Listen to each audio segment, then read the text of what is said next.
Good afternoon, everyone, and many thanks to Paul for the kind introduction, and thank you, Paul, to everything that you've done as chairman of CCN. You've shown tireless leadership and endless enthusiasm for the task, and it's been a real pleasure for me and my team to work with you and your team. Now, the last time I spoke at a major local government conference, it was the LGA's one back in the summer. Now, I think it's fair to say, see, some of you remember, and I think you'll agree with what I'm going to say next, that I think it's fair to say that the reception was a little bit mixed. The views were diverse. Some said that it went down like a bucket of cold sick. Others disagreed. They liked it even less. Now, I know you had a great day today, and I intend to add to that. I've been looking at the agenda, and it looks brilliant. And I'm sorry that I won't be here for the festivities this evening. I have to sadly get back to Parliament. As you know, we have some important votes tonight. But it's a shame that I'm going to miss Giles Brandreth, because I understand he's your after-dinner speaker, and he's definitely worth sticking around for. Now, I'm sure you all know this, but Giles was a Conservative MP from 1992 to 1997. It was a very different time in politics then. There was a minority government that was beset with sleaze allegations and facing divisions over Europe. Now, less well known, I think, is the fact that in 1978, that Giles was the European champion at the board game Monopoly. It's a true story. So he certainly knows how to get houses built, including in London and not on the Greenbelt. Now, it's a pleasure to be here in lovely Marlow on the edge of the Chiltern Hills. It's a very historic town. Mary Shelley lived just down the road when she was writing Frankenstein, the story of a well-meaning individual who wants to do the right thing but ends up unleashing a monster. Kind of like my LGA speech, I think. Now, with so much focus on the outcome of June's general election, a lot of people seem to have forgotten about May's county polls. Well, a lot of people, of course, that are not in this room, because I want to extend my congratulations to everyone who got elected or re-elected. Paul, for example, he won 66% of the votes in his ward and leads a group that has more than 80% of the seats in Kent. 80%. I think it's fair to say that Conservative MPs are a little bit envious. Now, I know it's not easy to ask your fellow residents to judge you, to put their faith in you, for them to give you their vote. I've done it 3 times myself, and it's certainly been a humbling experience. But a great many men and women did just that back in May, with thousands winning the backing of their local communities and proudly taking up their seats in county councils. In the weeks before the vote, I travelled the whole country, talking with and listening to county councillors, to candidates, to officials and residents, and hearing what mattered to them most. I often talk about councillors being at the front line of democracy. And my tour of the counties really reinforced that. What you do matters. The decisions that you make matter. The people you serve, they rely on you to get things right. Time and again, you deliver for them. You don't do it for the fame or the riches. You certainly don't do it because you want an easy life. You do it because you want to make a difference. Because you want to make life better for the people in your counties. You represent the very best aspects of public service and British life. And it's an honour for me, an absolute honour, to be your Secretary of State. The topics that are being discussed and debated here today and tomorrow show just how important our county councils are. Social care, children's services, transport, jobs, and so much more. They are the building blocks of daily life, relied on by millions of people. And of course, the thread that runs through all of them is a thread that runs through pretty much all of politics and government. The thread alluded to by my Labour shadow just a few minutes ago, and that's funding. I know that I could stand here all night and make any number of announcements, pronouncements, promises. You all nod along nicely and politely, and I'm sure you then say to me, look, Saj, that's all very good, but where is the money? Show me the money. With the budget happening on Wednesday and the local government finance settlement to come very soon, it wouldn't be right for me to go into specifics right now. But whatever the budget brings, whatever the local government finance settlement brings, I remain totally committed to speaking up for the needs of local government. 12 months ago, I stood in front of you and I promised to fight for county councils in the year ahead. To speak to you, to speak up for you, to lobby for you, and to advocate for you at the cabinet table and beyond. Now, 12 months on, that is a promise that I've worked hard to keep. Over the past year, Marcus Jones and I have never stopped fighting to secure finance agreements that would work for everyone. For Whitehall, for the counties, and above all, for the people that we all serve. That's why we announced an extension of the business rates retention pilots. That's why we secured sizable amounts of fresh funding for adult social care, and just last week announced the new Green Paper. And that's why we're continuing to push ahead with our work on fair funding. Now, I recognize, of course, that this is a difficult financial climate. I know the pressures that you face, particularly with respect to adult and children's social care. But I'm also not naive enough to think that there's a single magic bullet that can be instantly used to solve all the issues that you face. I'd advise you to raise a skeptical eyebrow at anyone who claims to have one. I'm interested in the long term, not a quick fix, sustainable change, not an easy win. And that's why I will keep working with you to better understand these challenges so I can continue to fight your corner. With many of your councils dating back to Victorian times, it's easy to characterize counties as the dusty old relatives of the local government world, especially when compared with the shiny new unitaries, combined authorities, and so on. But that stereotype can't be more wrong, because this is an exciting time for anyone involved in county councils, a time of new opportunities, new roles, new ways to better serve the people that you represent. I know that in some corners of local government, there's still this outdated attitude that says councils should stay in their lane. We're responsible for this, districts are responsible for that, and never the twain shall meet. You don't need me to tell you that such thinking is woefully out of date. The future, not to mention the present, is all about joined-up thinking, working together strategically to get things done. Look at housing, the single biggest challenge of our age. Most counties are not planning authorities directly responsible for delivering homes, as you know, but you all are responsible for transport, for schools, for roads, for creating an environment in which homes can be built, in which communities can be created. I know that tomorrow you'll be hearing from Ed Lister about the role of counties in getting even more homes built. And it's great that you're discussing it, because the only way we will solve this issue and build more homes, the homes that this country needs, is if we all roll up our sleeves and we all do our bit.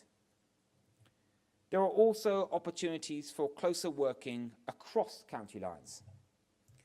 There was a time when most people's lives extended no further than a day's walk from their home, but such days are, of course, far behind us. In 21st century Britain, people are mobile. Their work is mobile. The way they live their lives is mobile. They are not constrained by lines on a map, and nor should they be. No man is an island, and with a handful of literal exceptions, no council is either.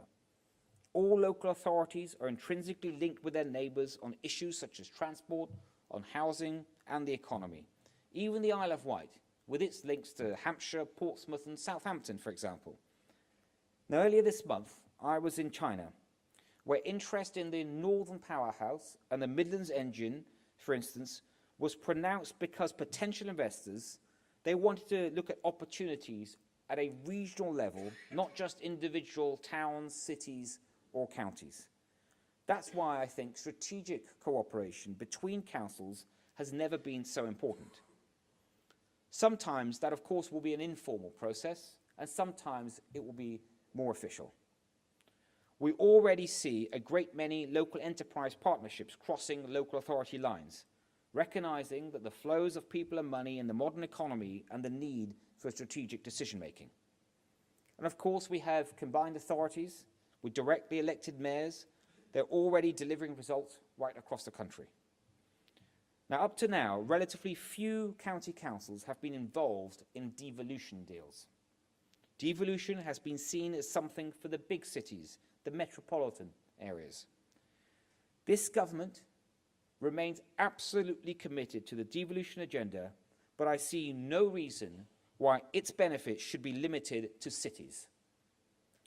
That's particularly important given our industrial strategy, which is built around the goal of sharing the benefits of growth right across the country, from north to south, urban to rural, cities and counties. Devolution and localism, for me, it's all about making decisions at the most appropriate level.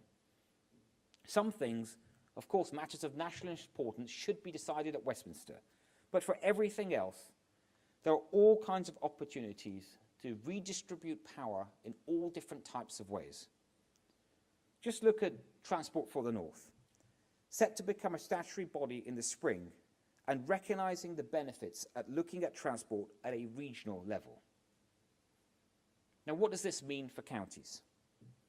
Well, if you have an idea for making local government work better, one that serves the interests of local people, then please come and see me and talk to me about it.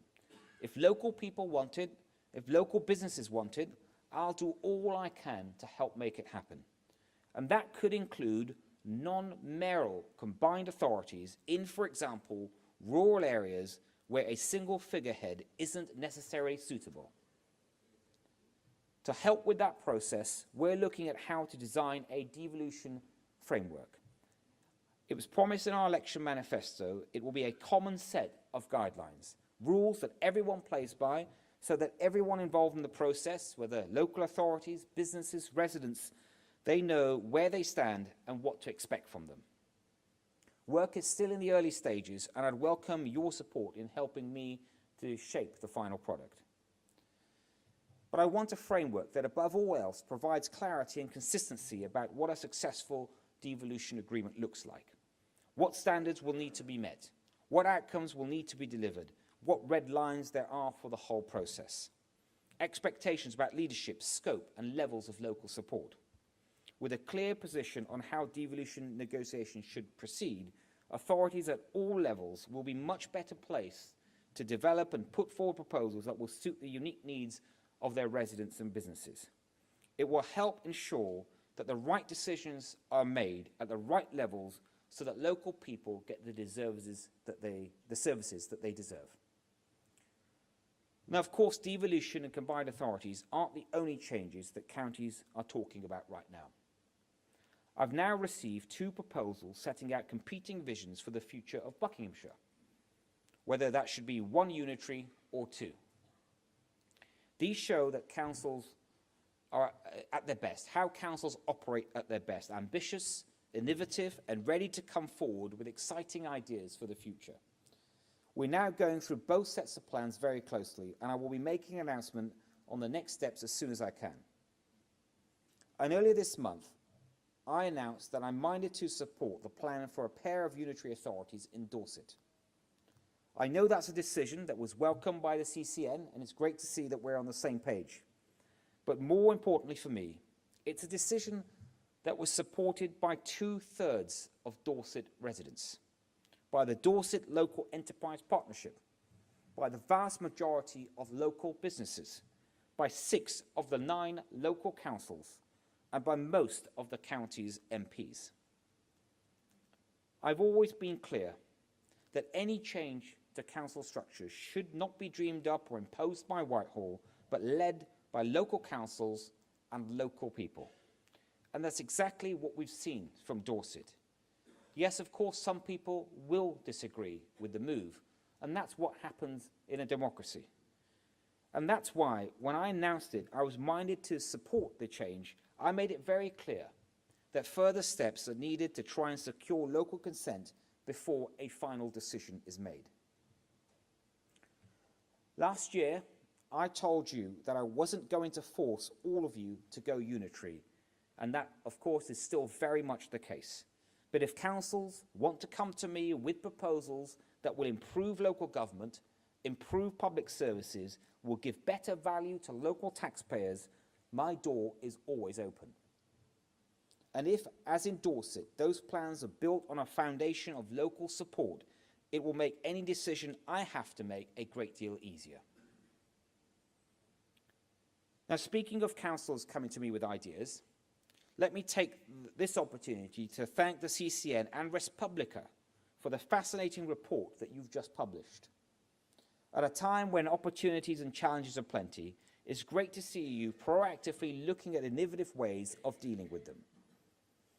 In Budget Week, in particular, it's easy for politicians who aren't in power to offer blank checks that they know will never be cashed and empty promises they know that will never be kept. Actually coming up with workable, practical ideas is much harder. So this report is a welcome addition to the debate. It certainly provides food for thought, and my team will be looking at it closely. And I'll be sure to give a signed copy to Marcus Jones in his Secret Santa. He's going to love that. All ministers have annual fixtures in their speaking diaries. The CCN conference is one such example. But because I've run 3 government departments in less than 4 years, this conference today is actually the first time I've managed to speak at an annual event 2 years in a row. I think it's fitting that the CCN is where I break that particular duck, because local government is very, very important to me. I talk about housing a lot, of course, but everyone knows that my #1 priority is to support councils of all types right across the country, and that I'm full for admiration for all of you. So it's great that I'm able to come back year after year and build on relationships, reflect on progress, and work together on the challenges and the opportunities that lie ahead. That's why, rather than talking at you for an hour, I'm going to give over the rest of this session to Q&A. I want to hear your views. I want to hear your concerns, your ideas. I want a conversation with local government, not a lecture. County councils have roots that go back through the centuries. They are, of course, a significant part of our country's history. They play a vital role in its present. And when I look around this room, I see no shortage of ambition for the future. And I'm looking forward to working with all of you to turn that ambition into results. Thank you very much.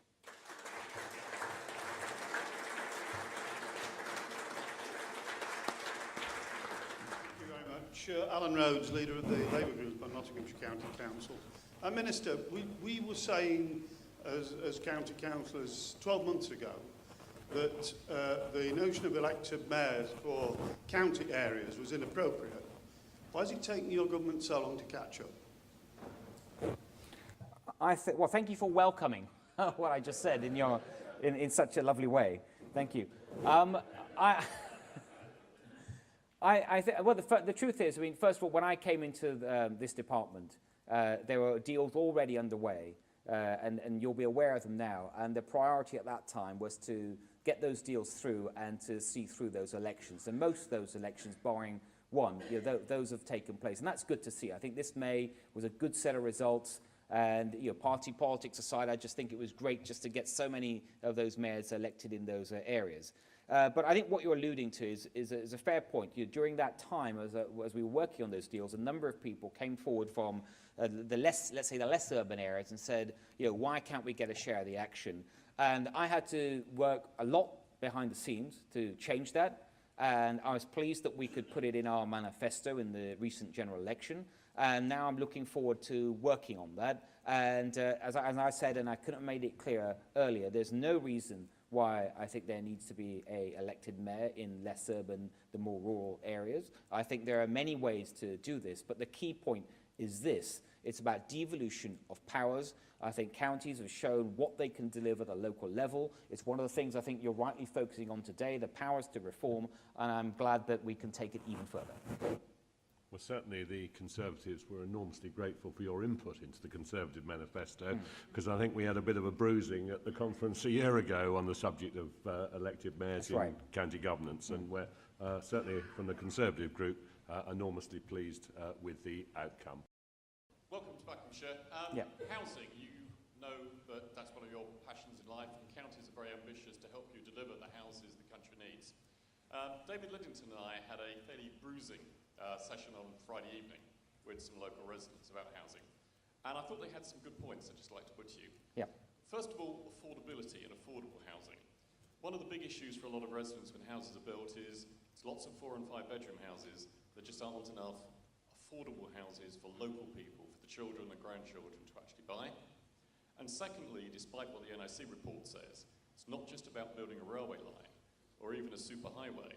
It's about the local roads, it's about the schools, it's about the GP surgeries, it's about the local leisure facilities and so on the local people want when they see housing growth. And one of the big issues is when you have developers coming forward, they argue about viability. They say they can't afford the contributions to actually fund these services that local people want to see if they accept housing growth. How can the government help us convince local people the money really will be there to deliver the infrastructure they need and the affordable housing they want if they accept growth? Okay, no, thank you. I think, Martin, those are all good points. I mean, first of all, in terms of affordable housing, I mean, the first thing is the only way we're truly going to get housing affordable in this country is by building lots more of them. I mean, like any product, there's a supply and demand issue. We haven't been supplying enough of it as a country for many decades and many governments, and we need a long-term sort of sustainable increase in the delivery number of homes. What you're also referring to are the types of homes as well. You know, you talk about the larger homes versus the smaller homes, and also the types of properties, for example, provided by housing associations, very important too. And one of the things that we had in the white paper, the housing white paper, which was published back in February, is a requirement going forward for all planning authorities to think about the demographics and the needs in their area, and to plan, as they plan, to take all of that into account and to sort of make the rules stronger around that. And that's certainly some of the changes we'll be bringing forward, and they're in the recent consultation that I published in September, which we'll be responding to as soon as we can. On local infrastructure, you're right again, because often when we talk about infrastructure, there's understandably a focus on the sort of what you might call the strategic infrastructure, the big rail links and expressways and things like that. But at the local level, one of the biggest issues I think will make more housing acceptable to local people is if they can be confident that that basic infrastructure that's going to be required is going to be there. And you mentioned it, the local roads. Often roads in many counties, including my own in Worcestershire, that are not designed for the volume of traffic that is in mind. And also, will the GP surgery be there? Will the new primary school be there? And too much of it, I think, comes at the end of a development, and people can't rely on it at the beginning. And I think that's a big problem, it's a big challenge. So without giving too much away, there's been a lot of work that we've led on this in the last, certainly in the last sort of 6-7 months. I mean, there was work before, but it's really taken speed in the last few months. And you will be hearing more about this. And also, alongside that, how can you capture more of the land value uplift? You take Buckinghamshire, you take a piece of agricultural land, the moment you put it in a plan and it gets the possibility that it could be housing, the value will rise 200-fold, if not more.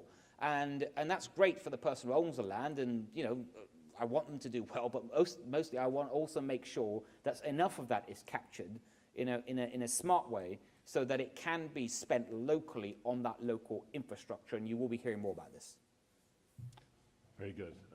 I said it in my speech this morning, Sajid, that I genuinely believe if counties could have much greater reach in trumping rights over development contributions, where at the moment we have no trumping rights at all on that. We could double, treble the amount of developer contribution that we harvest for schools and roads, which we desperately need as the school population rises and the basic need is not adequate to or sufficient enough to build out the school expansion programme. So great to be working with you. Look forward to hearing what you've got to say on that. But if you look at what unitaries deliver, I'll guarantee you they deliver much greater developer contributions than two-tier areas, and that needs fixing. Thank you, Chairman. Welcome, Sajid. Nice Hello. to see you. Unfortunately, my question was about housing, really. Yeah. Obviously, it's a big issue for us, for the county, and certainly for the government. But we have no powers. You know, all the powers rest with the district. You give me some powers over, say, a structure plan back in Leicestershire.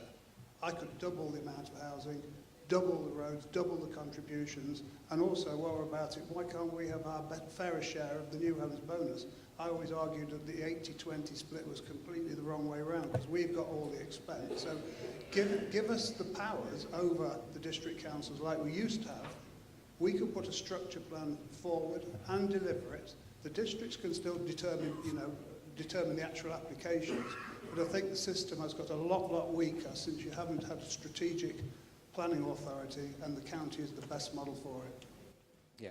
Well, Nick, I think you speak to part of the issue I tried to touch on in my remarks earlier, which is we will all benefit from a lot more strategic cooperation between councils and different layers of government. And I think housing is a brilliant, probably the best example of that. If we truly are to build the number of homes this country needs, there is no way to do that without having much better cooperation. Now, in the white paper, we set out the statement for common ground. We're consulting on it. I know that from the report from CCN that you think we haven't, if I've got it right, you don't think we've gone far enough in that, but I just say sort of wait for us to respond to the consultation and then judge us on that. So I want to see more cooperation, and it's great that if it just comes about sort of naturally people wanting to work together, but if not, I think that there might be some things that where we need to just force better cooperation in that area, because it's to everyone's long-term benefit. And also, when it comes to resources and things as well, I mean, there are different ways to provide resources for that. And I just touched on with Martin a moment ago about some thoughts that will be coming soon from government about how we can help with that. But I'm very much alive to this issue that a lot of the infrastructure that's going to be required, first of all, needs to be properly strategically coordinated at the local level, and also needs to be funded properly in a reliable way upfront, so that when you, as whether it's the counties or the district working together, when you approach local people about new developments, they're a lot more accepting of them because they know that they're going to be properly serviced and looked after. Philip. Philip Blonde, Res Publica. Thank you for your kind words, Sajid, and thanks also for keeping devolution alive for the counties. It's imperative, and I think it's fair to say that counties were very worried that they weren't going to be included in the devolution agenda. And I just wondered if in our report, we suggest that government must take a view that actually counties need to be the strategic arena and the strategic level. And we suggest cooperative models with districts as well as full unitary status. But it's imperative that government puts a premium on what it thinks is the good outcome. Given that the research and the evidence is fairly clear, if we actually give devolution to counties, it's some 11.7 billion. If we give it to, if we give it plus unitarisation, it's another 2.9 billion. If we just take half of that 11.7 through radical devolution to all the counties, and give half back to government and half to the counties, the counties can turn that into 27 billion. So what I think government needs to do, and what the report urges, is take a view. I recognise the need for local support, but I think what this needs is government actually saying, you know what, on balance, we think counties need devolution, and we're going to put some incentives there for both districts and for county councils, so that we can move the debate forward. Whereas if we take a completely neutral view, I fear we'll only get one or two over the edge and the country as a whole won't benefit. And I think what I'm hearing from counties today is they desperately need government incentives at some level, or encouragement, or even direction. This is a strategic power that should rest with the councils. If the government remains entirely neutral, we won't see the full benefits from devolution. And I would like your view on that, please. Thank you. Yeah, good. Well, Philip, first, it's good to see you here, and it's good to see the report. And I've just looked at it, and I think the work that you've already done with the CCN on this is hugely welcome, because it's just the kind of sort of the creative thinking we need, and I think some of the numbers you've just talked about as well, I think that's the kind of information we need out there. And you said a couple of times there, you think you've sort of implied the government's neutral, but let's be clear, I mean, on devolution, the government isn't neutral, right? The government's view is that devolution, done right, is a good thing. And we've had, just in the last 2 or 3 years, we've seen the biggest devolution of powers to local authorities, certainly in a generation. And with the creation of, for example, this May, of 6 new metro mayors, that's a big step in the right direction. But as I've said, devolution should not be something, and it will not be, as long as I'm here, something that's just for the metro, the big metropolitan urban areas. I think there's every part of the UK, of England, because that's what I'm responsible for. England can benefit from further devolved powers. And what I do want to set out, and that's what I was trying to sort of hint at in the speech, is a sort of roadmap, a way forward for every local authority, so they can see, if they want to have greater powers, what the steps that need to be taken, so hopefully it can be done a lot more quickly as well. And then also alongside that is your restructuring. So I talked about unitarisation, where again, with the right proposals, I think hopefully I've shown with the recent Minded to decision on Dorset that we will, I'm not afraid to take the difficult decisions, difficult in the sense that, that not everyone will support them. But I think, if we are going to get this right, we've got to work with local government and listen to, those local councillors that know how to take their areas forward. Secretary of State, thank you. And thank you for the mayor, removing the mayor requirement. That has really unlocked it for us. David Fothergill is Somerset County Council, and we're working very closely with Devon and with 2 unitaries and with 12 districts, 2 national parks, and we're moving forward now to set up a joint committee, putting it through all our councils. We'll have that joint committee in January, and then we'll start implementing our industrial strategy and also discussing with government on devolution. So fantastic news. Can you just give us some reassurance? It does seem in local government there's some things which sat on desks in Whitehall for quite a while. They might have got bogged down with other work that you might have on. Can you just reassure us that you've got enough resources and you'll be able to deliver that devolution deal for us as quickly as we would like, because we are now moving forward at pace? Yeah. No, so, again, another very good question. And, I mean, first of all, I can absolutely see why, on your mind, and others might be thinking, have some of the things on devolution, have they got bogged down? I mean, there are some proposals, Solent, for example, the proposal's been there for a while, and to be fair to them, we should have responded earlier. Having the general election sort of unexpected did make decision-making slower than forming the new government and so forth. But what we have done in recent weeks is, even those proposals that are there on our desks that were made in good faith before, is that we're engaged with all those respective areas again and going through them one by one.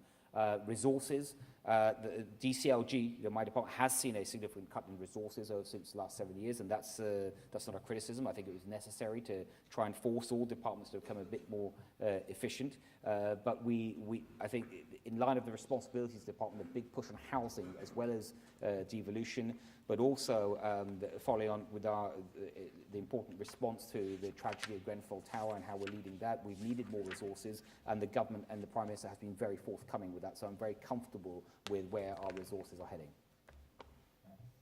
Very good. And the lady just in front. Thank you. First of all, I'd like to thank you. I'm Beryl, as I'm from Dorset. Thank you, Beryl. And I'd like to thank you very much for your decision that you made last week about our unitary status in the future, or 2 unitaries.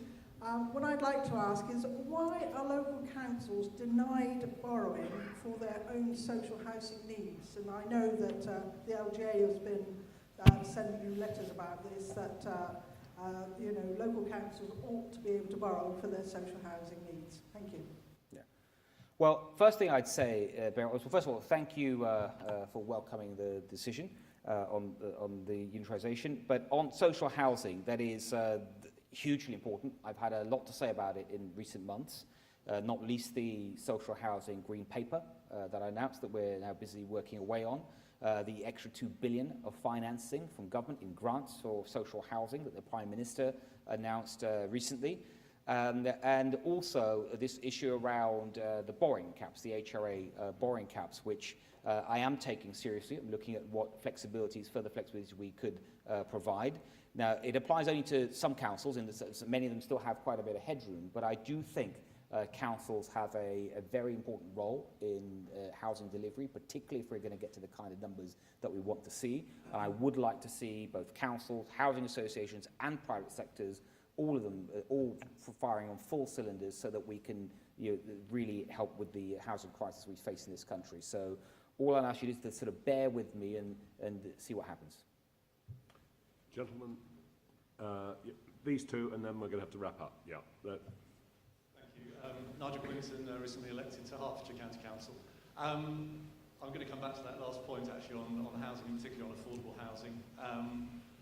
Only $2 billion is welcome, but it's nowhere near enough, I'm sure you're aware. And as Lord Porter put it earlier, I mean, the only way we're going to meet the 300,000 homes a year in this country is by the state investing in social housing. That's how it's been done before. I would like to stress to you just how important that is. Our own local plan where I live is currently going through its examination in public, if I come to you in due course. The assessment on that plan was that in order to meet the demand for affordable homes, 74% of the homes in the next period would need to be affordable. That's clearly not possible.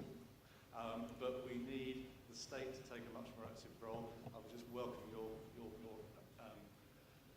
further agreement that that is something which is really very high on your agenda because it is desperately needed. And just one more point. I'm from the Garden City of Welwyn Garden City. And we are struggling in Hertfordshire to meet our requirement for new homes. It would be greatly aided by the ability to work more closely across the county. I echo the comments earlier. We need that role at county to be able to make that happen because leaving it to the local planning authorities currently just isn't working and it will never, if we get one before 2050, I'll be very surprised. Yeah, thank you. Congratulations on your election.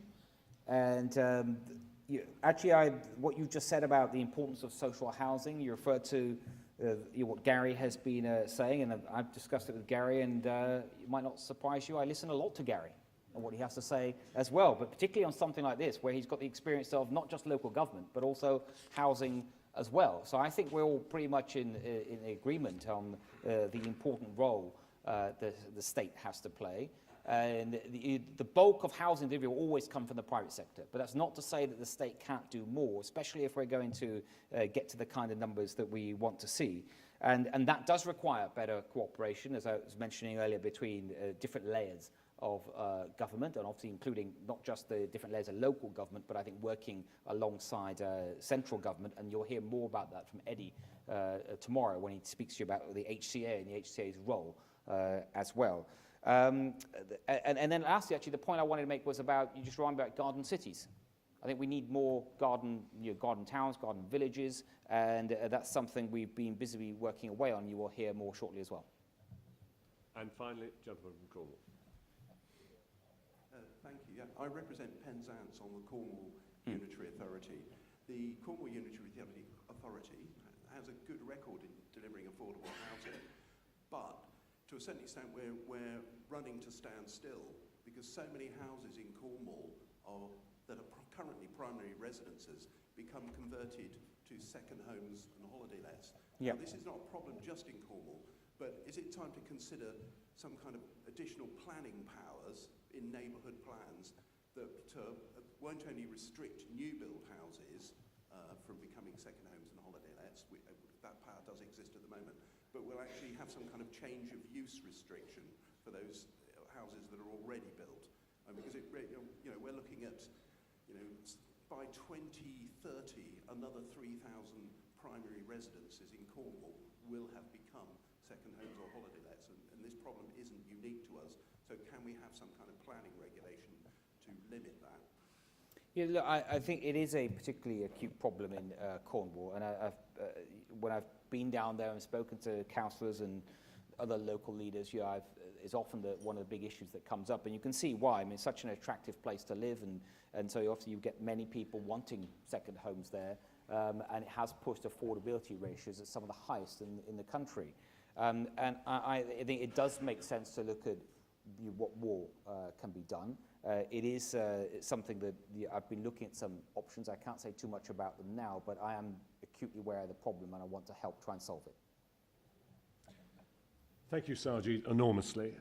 We wait with bated breath the outcome of the local government settlement, and I think that our message has grounded in DCLG and on your desk that counties desperately need help over the next 2 years before we move to a different funding methodology and the introduction of business rate retention in some shape or form. We look forward to the devolution framework because there is an enormous appetite to really deliver the devolution agenda, but we need the powers to reform across the public sector to lead a change that will deliver better use of public resource and better outcomes for our residents. And we also look forward to that detail around the statement of common ground, because I think you've heard from other colleagues the art of the possible there in actually doing much more in helping to support the delivery of infrastructure.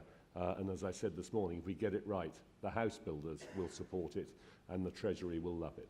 So on all our behalves, Sajid, thank you enormously for the generosity of your time in coming up to address us today in a very uplifting speech full of possibilities. So thank you. Thank you.